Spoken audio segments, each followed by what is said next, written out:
Let's talk about it. Come on and shout it. I talk, you talk, we talk. Women talk life. It ain't no surprise. Baby, you could see if you would open up your eyes. You won't understand if you can't open up your mind. So let's stop wasting time when women talk live.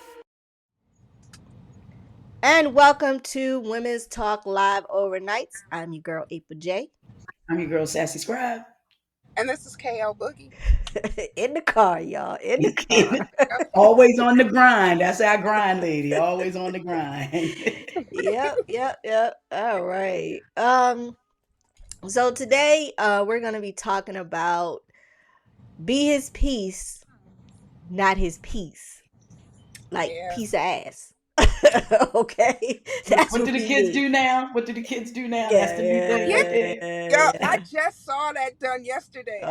My Rock girlfriend had it. a birthday party for her son, and I did the setup for the cupcakes and stuff. And she came. She was like, "Yes." I was like, "What the hell is it?" I was like, "Okay, I think that's a good thing." It is. It is a good thing. Yeah. It's used in every aspect. When it's good, when you get red, it's like you got clopped. Yeah, right. Yeah. Oh, Yeah. I look, told my Bessie is daughter, I here with said, the young ones. yeah. Girl, it's always something. I gotta keep my ear to the ground. I know. I And got to. my youngest daughter, she can just be sometimes a smart ass. So she be like, I wonder who she gets that from. yeah, I know. I know. All right. So I'm gonna give some little known facts before we get into the show today. Number one, men tend to know they're falling in love after 3 dates, while women usually realize it around date 14. What? Yeah. I would disagree. 3 I dates. Well, I believe when men know, they know. Yeah. I do honestly believe that because I remember my cousin had a whole plethora of ladies, but when he brought his wife around us, he Mm-hmm. introduced her as his future wife, and he had oh wow. never done that. Yeah. Never. Oh, And I think they've been married almost 20 years now. Wow. He Yeah. was a okay. hoe.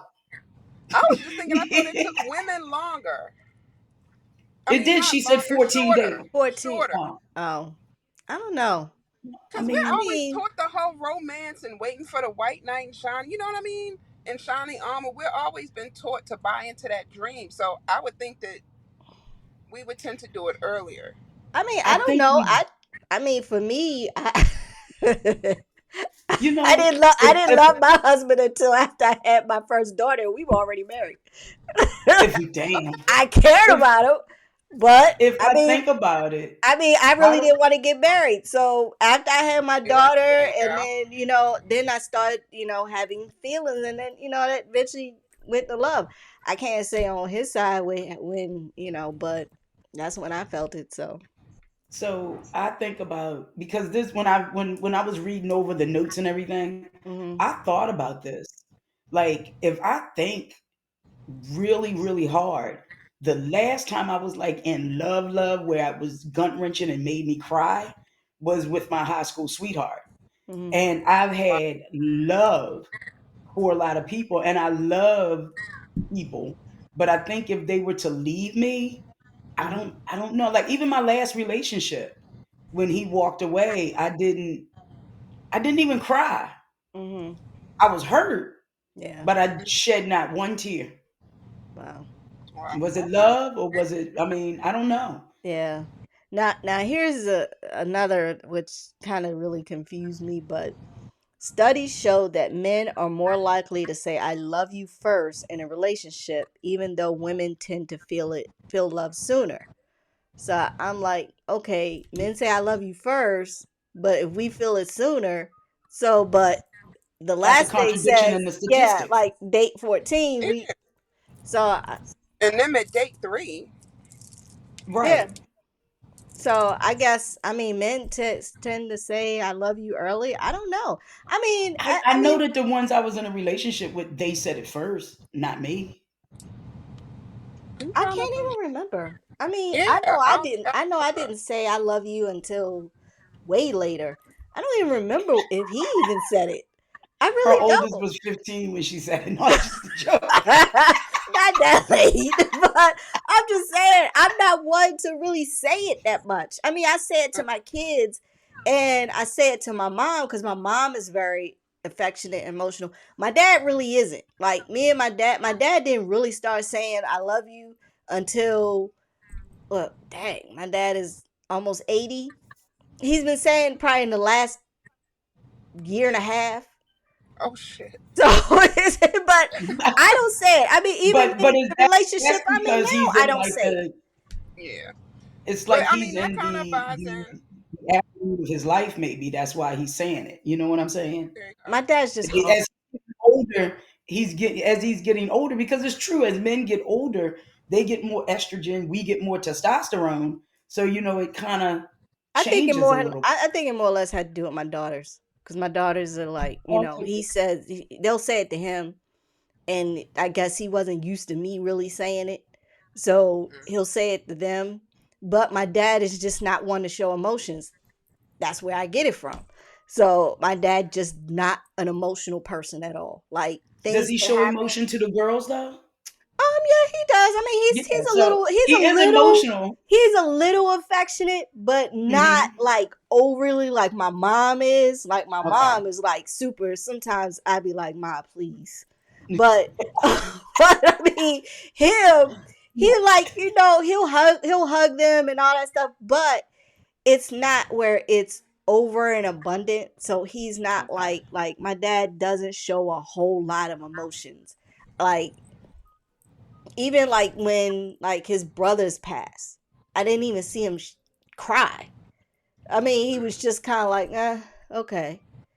It was Oh, kind of like a, it happened. But and then but his brothers are like that too. Like they all like that.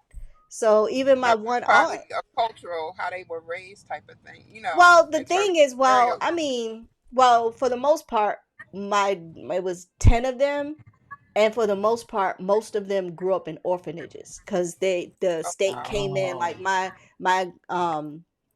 grandmother had a nervous breakdown, and my grandfather was in the military, so he was gone. So the Well, that state makes came sense. She had in. 10 kids by herself. Yeah, so when the state came in, it kind of broke them up and put them in orphanages. But my dad's sister, my grandmother ended up sending her to her brother and her sister in another state, and had them raise her because she didn't want her. She did not want her to be in an orphanage because she was a girl. But my Okay. dad, like wow. for the most part, my dad grew up in an orphanage. He would run away every weekend to go back home, and they knew where he was, so they went and got him. They let him. After a while, they just And let him bring him stay back. and then bring him back. So my dad, when he turned 18, he went into the military because after that, at 18, they kicked you out. Yeah. Age Right. out. So They at do that age point, out of the like, system at yeah. 18. So when it comes to emotions and all that stuff, he just that's and even all of them, it's just not them at all. It's not them at all. So um, Makes sense. Well, that's funny. My mother was one of 11, and her mother left, and my grandfather raised 11 kids, 10 kids by herself. When she left, she took the youngest with her and left all the other kids with my grandfather, wow. Uh, Yeah. which is really unheard of back in the day of a man doing that. Yeah, that's true. That's true. Because my mom, it was seven of them, but my grandmother was very affectionate Hmm. and nurture them. But her father, with my grandfather, he was not like, he was very stern. He was not an emotional person at all. Like half the time, like if it was only certain of us that can go and like hug him or even kiss him on the cheek, but outside of that, he was not like he. I've never ever once. I saw my grandfather cry one time, and that's when his youngest brother died. and he basically raised him because his father was shot and killed when he was younger, and he had to be the father of the house. He, because he was the Wow. oldest. So that was the only time I seen him kind of like shed like one or two tears, but outside of that, never once saw him cry. Wow. And I think So But that's that's why a great that segue ties into our into, conversation, yeah, though. that's what I'm yeah. thinking, the whole time. I'm sitting here thinking that right there explains a lot, not just about, the duality of their range of emotions, but the ability for them to express those emotions. Like, Hmm. you know, we Yeah. showing love to the brothers today, just so FYI. Yeah. All right, Kim, I'll let you go. Take it away. Take it away, Kim. Well, we want to talk about the fact that we want to be. You hear a lot of people talk about peace. Be my peace, or I want to be his peace, and we really want to kind of deep dive the difference between being his PIECE versus being his PEACE, and those are drastically different. Because we live in a world where black men are constantly vilified and marginalized in ways that even as black women we aren't on that same spectrum because the expectations for men and women from a societal standpoint are different. And so in order for us to have healthy relationships, we really have to be able to create safe spaces for the men in our lives, be it our sons, our brothers, our fathers, our uncles, even our just male friends, our husbands. It's really important for them to be able to grasp their mental health and feel they have a haven from the storm, so to speak.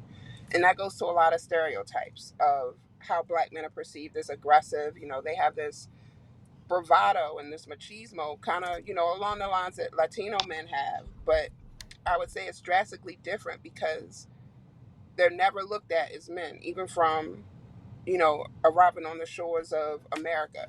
Their bodies are considered valuable. Their sexuality is, what's the word I'm looking for? Their sexuality is Challenged. capitalized. Yeah, and challenged, exactly. Mhm. And then to be in an environment where you have to see things happen to your children or to your spouse, and there's nothing you can do about it. And now you fast forward to here and now, under the auspices of you can't even live in the house with your children if you don't make enough in order to sustain the house, and the woman needs to get on subsidy. You're no longer able to stay in the house. So now they've separated you from your family and they don't pay you enough to get back in the house. So what are they to do? So it's just a lot. So I thought we should really talk about, what goes on in our lives for the men in our lives and what that looks like for them, and how a lot of the economy really changes because women are more aggressive and assertive, all of those trigger words, because we've had to be because of the dichotomy of men not being in the house and so on and so forth. So I thought we should address that. Yeah, we've had to sit in our masculine energy for so long, Mhm. especially single parent households. Hmm. The ladies have to just really rest with that. So when I hear men saying that women aren't the three F's, fit, fine, and feminine being that number one, that they're not allowed to be feminine. They're not afforded to be feminine. They aren't given the grace to be able to be soft and bask in that femininity. And you can see a difference in a woman who is firmly, like, I am in my masculine energy because I have to handle everything around here. Mhm. But Hmm. when I have company that I trust, you know, there's a completely different sassy that people, as a matter of fact, sassy goes away Mhm. in that So, in that instance. Huh? and Sandra comes out. Yeah, Sandra comes out because then I'm able to be me. I can be the nurturer that I know that I am and sit in that softness that I want to be in. Hmm. Yeah. And I think That. So, men Yeah. feel the same way. Like, I think yes, that bravado that they have to express outside, like they have to have a space to come and take that armor off. They have to have a space where they can come and get bandaged and fed, and where you can tend to those wounds so that they can go back out. And we only talking about men. Let me just stipulate this. For right. years, when I used to teach men who were incarcerated, I used to always ask the question of, how many men do I have in here? And of course, everybody's hand goes up. And I used to always say, I see a lot of M&Ms. And those were males masquerading as men, because there's a drastic difference between a male and a man. A man has a job description that gets fulfilled. A male is just biologically, what is it, anatomically, Anatomically. yes, male. And there's a difference. So for this, I'm only defending the men. The males who choose to leave, who aren't weak enough to stand, who are, who have their own issues that they choose to, circumvent over the needs of the people that they're supposed to protect, provide, so on and so forth. They're not a part of this conversation. So, but Profess, protect, plan, and and provide. provide. Yes, and those things are Yeah. important, because as women, when you talk about sitting in your masculine energy, it really has to be the duality. It really has to be that yin and yang. Like, we can both grind, but even when you look at the dynamics of a household or a business, there has to be somebody where the buck stops with, because that's the person, when if shit hits the fan, that's who it's going to come to. And 9 times out of 10, if you're in a relationship with a man, it tends to be him. And so those decisions, those things weigh heavy. You know that, because when you're in a place as a single woman, or you're, making moves outside of just being a wife or a significant other, you have to have that masculine energy. And you know how heavy that feels to carry all the time, to have to always, you got to defend this, not just from being women, but from being women of color. There's Yeah. so many things that we have to overlook and nullify, and just to get through the day. So can we imagine, as women, what our men go through, and then what they have to face when they come home? Like, as soon as they come home, people want to talk about, women want to talk about, oh, well, this happened, this happened, this happened. You're just unloading, but you haven't had a chance to let him unload. And there are things that he needs to get off his chest, and those are things that he really has to be in a space to say, with knowing, I should say, that it won't be thrown up in his face later, or you're weak, or you're this, or you cried over this, or no, you can't do that. That's not how we should handle them, because they're human. I always say things aren't just male or female. Women cheat, men cheat. Women lie, men lie. We women feel sad, men feel sad. Women get depression, men get depression.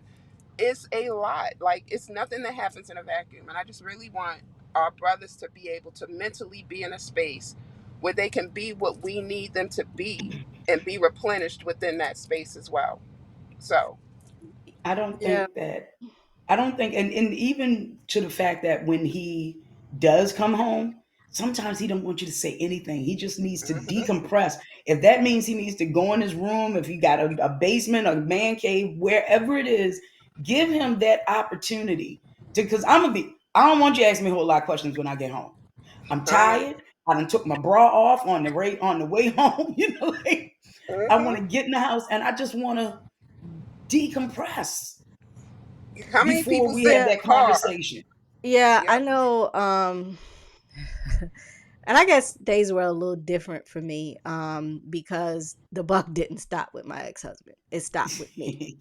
Because I controlled everything in that house, the kids, the bills, Well, the we did say decisions male and versus everything. men. No, So, I get that. But what I'm saying is that I had to do it.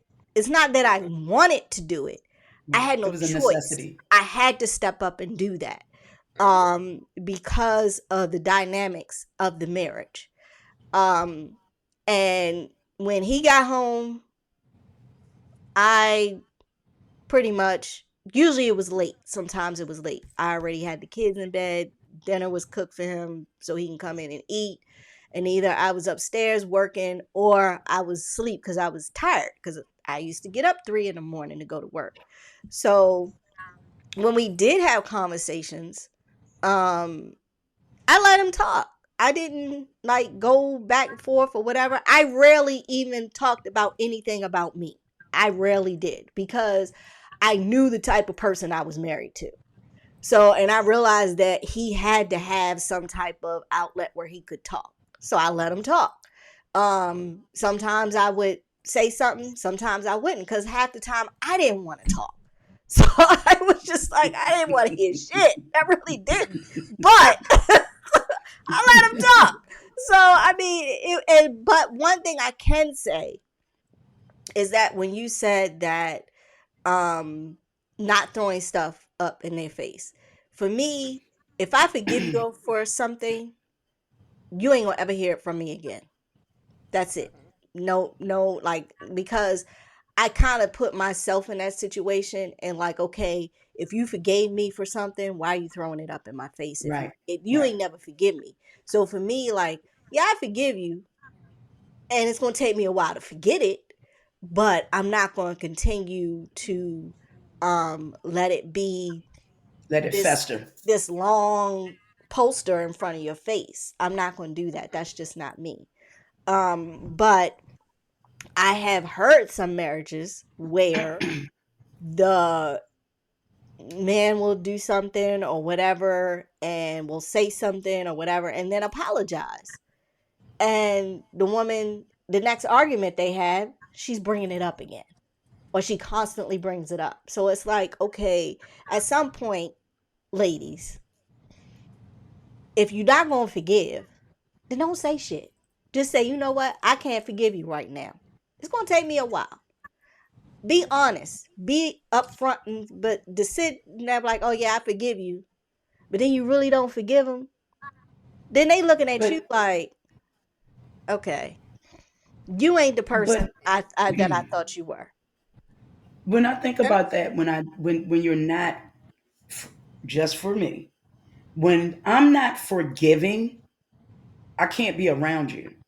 So me not being able to forgive you means I'm never going to be able to trust you, which means we can't work this out because it's always top of mind for me what happened.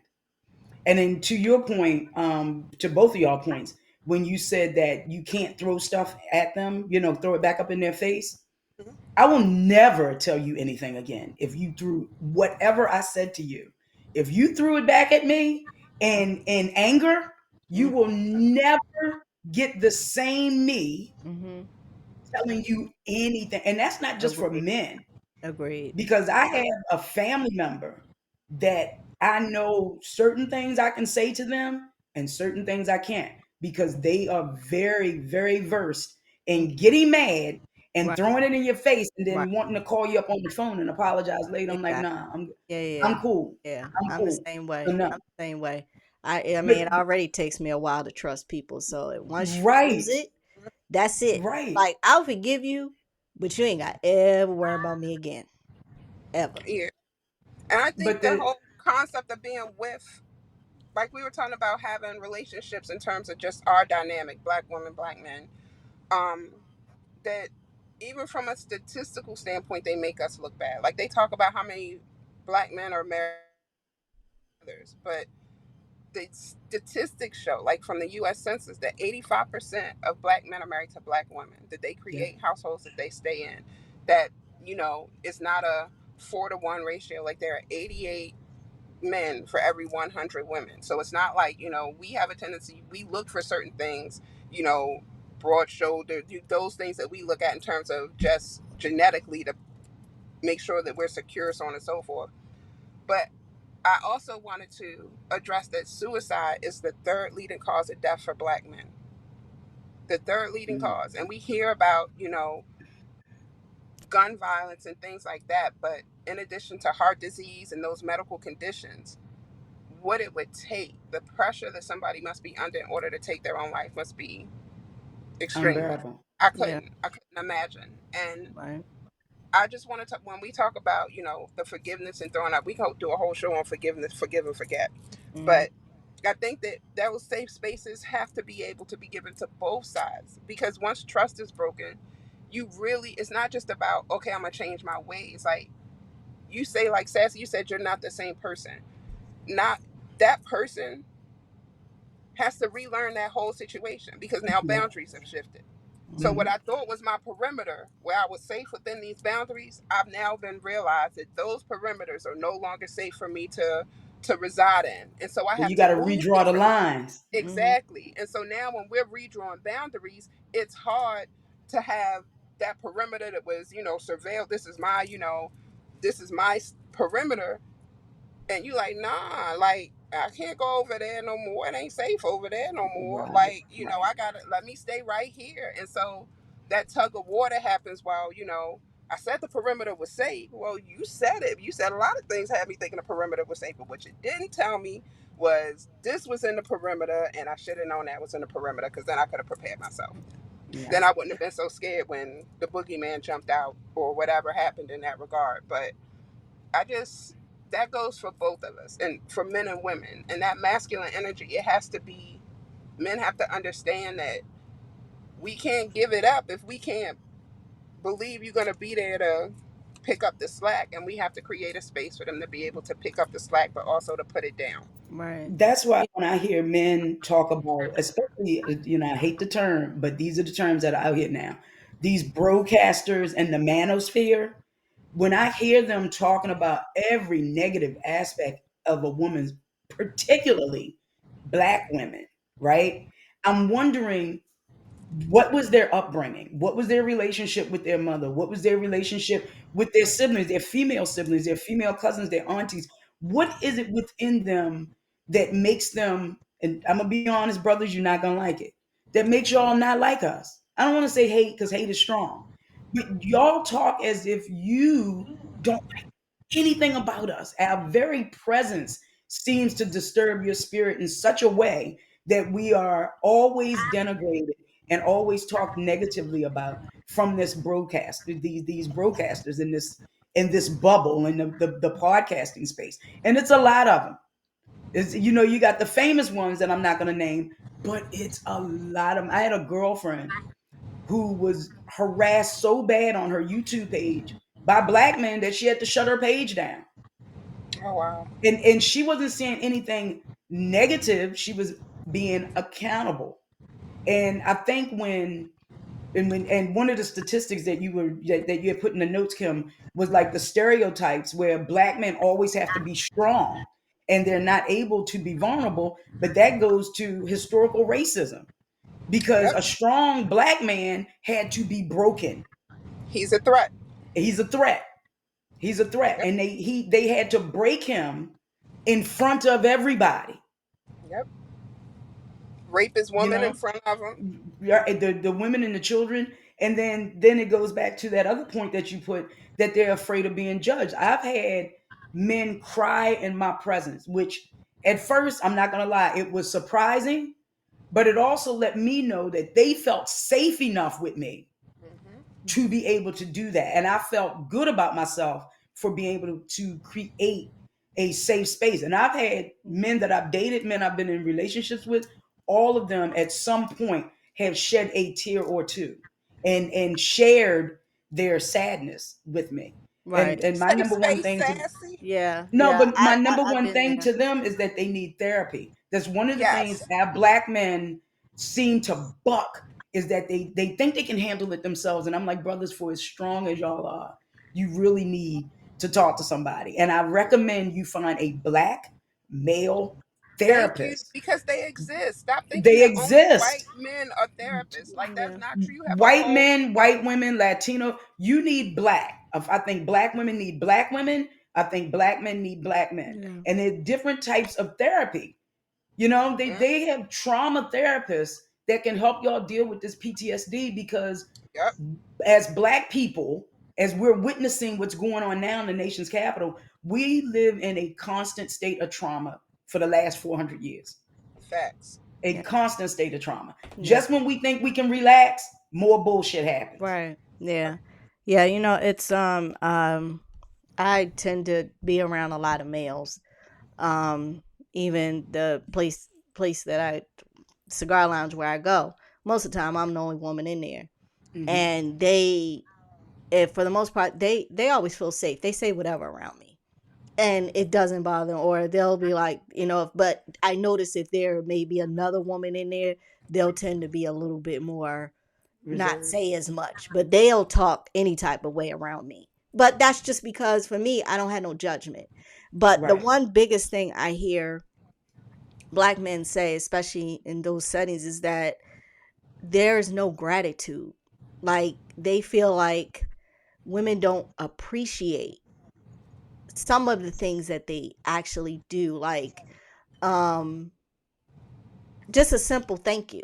Like for me, like if somebody does something and Hold the it's door. kind of like, It's yeah, simple. it's like a thank you. Oh, thank you. Or thank you. Or if like my significant other, if he does something, I not just looking at it as, oh, that's what he's supposed to do. No, Right. I show some gratitude and say, you know what, thank you. I do really appreciate that. Or, even if it's the simple things. But I feel like if black men feel like for once they are appreciated, or they feel like you're grateful for, or even thankful, or even like just something where they feel like, oh, okay, I'm not a Mm. dumbass or I'm not something doing like this for that. nothing. Right, Right. exactly. So I mean, But sometimes they just want that. I think that is Yeah. also incumbent upon us to teach that to the young ladies. Hmm. Hmm. Because we Right. grew up. I remember growing up, and I have older siblings. So I was around my older siblings, my older cousins. And then when I say older, they were well into their 20s when when I was like a early teen, right? And I heard the things about, he got to pay for XYZ, he got to do this, and if he ain't giving up money, then you shouldn't have any time. And takes a long time to get that out of a Hmm. lot of women's mindset, that Hmm. the relationship is transactional, Right. you know? So Hmm. if he's giving me A, then I'm going to give him B. Right. And I never, to this day, my sister gets upset with me because I don't ask men for money. I really don't ask them for anything. Hmm. Me either. I've Me never And either. done that, I that. and don't. it's something about, I can't crack my lips to say I need help with XYZ. I just can't. And I get fussed at by my friend. He's like, well, why I ain't you thought it ask was me? just I'm like, me. Yeah, I mean, I and get I'm the like, same thing. It's just like, and I really had to think about this, and I said, you know what, it's something that I have to really kind of work through, because even he yeah, would say to me, like, listen, if we're in this together, we're a team. Like, why would you feel like you can't come to me, like, or whatever? He was just like, he said, if I ask you for something, you go and do it. I said, because that's just the type of person. But he was just like, why would you think I wouldn't do that for you? And I right. had to really sit down and really think about that. And it's like, you know what? I have to get out of that mindset of feeling like I had to do everything, because I mean, for the longest time, that's what I had You to That's what did. do. you That did. was your So reality. it was just like, okay, now being with a person who's not like that, I have to really kind of say to myself, you know what? It's okay if I need help. It's Mm. okay. It's not a stigma. It's not, I'm oh, not oh, weak. right. And so I had to, and I'm still working. Trust me, I'm a Yeah, it work is. in It is process. it's a work in Yeah, progress, because right. So, I just got tires on my car, and it was like, "Do you need any help?" I was like, "No, I got it." Like, I'm offended that you asking if I need But any help. then, Like, I couldn't afford it, but then, like you said, April, I had to sit with it. Like, he yeah, was offering. right. And my sister was like, "Why ain't you say yes?" I'm like, and I my baby can't. sister's like, every time they ask, the answer's always yes. Do you need help? Yes. Do you need money? Yes. I said, that's not, it's Yeah, not Yeah. I, me. it's It's just hard. not It's me. hard. It's It's just hard. not me. But Oh my gosh. since we're talking about this, and we're talking about these brothers and being his piece and not his piece, it's a yeah. lot of good brothers out here that are Oh doing yeah, exactly what absolutely. they're Amen. supposed to be doing. And Absolutely. I don't And think that's give him a amplified. piece. We not saying that. We not saying don't give him a piece. We No, just no, saying no. give him a piece with his piece. Right. With his piece. But what I'm saying is this: I don't want people to misconstrue that we're trying to say anything negative about black No, men. What we're never. saying is that it is a lot of really good black men out here. Right. And listen, they're just as tired as we are when it comes to Yeah. Amen. dating. They're tired of these transactional women who are too damn good to go to Applebee's or Chili's, and their asses is riding the fucking bus. Yeah. You know what I mean? Yeah. So Not it's a just that. it's a They delicate tired of having balance that we have to to walk. code switch. Can you imagine? Like I've worked in corporate America. I've worked in nonprofit areas. And to be able to see the ability of code switching that black men have to do versus when I see them in a boardroom versus seeing them in a bar room, and how they interact with their bros is a lot different than how they have Mhm. to interact. It's like they put women and the boss of, whatever Fortune 5 that they're in the same category. It's like they can't let that guard down. And it's amazing. Like, it's amazing to me in terms of just being able to look at that and for them to be able to keep their sanity and then to come home. And like we were talking about, we don't, it's hard for us to ask for help, and we're the ones who are in a position where stereotypically we should be the ones who are in need and so feeble and need those helps, Right. and we can't even do that. So can we imagine what it must be like for them to have to do that and then never have a place for them to be like, damn, I'm tired, or oh damn, yo, this really hurt my feelings, how I thought I was cool with these people, and then this happened or whatever, I didn't get the promotion. Like, yeah, like they have to be able to. And That's then how we have better Yeah. relationships. that's Yeah. part of Stronger that whole relationships. process of them and their emotional well-being and whatnot, and them being able to, speak the truth about their Yeah. feelings without being called a punk or a bitch. I watched and y'all know I love my reality shows, so I watched this reality show Yes. where I watched this white woman. I don't think she was like 100% white. Maybe she was Arab. She's an Arab woman. She called this brother a bitch, a punk ass bitch, a pussy ass bitch on national television. And all I could think about is, imagine if that brother had turned around and called her a bitch.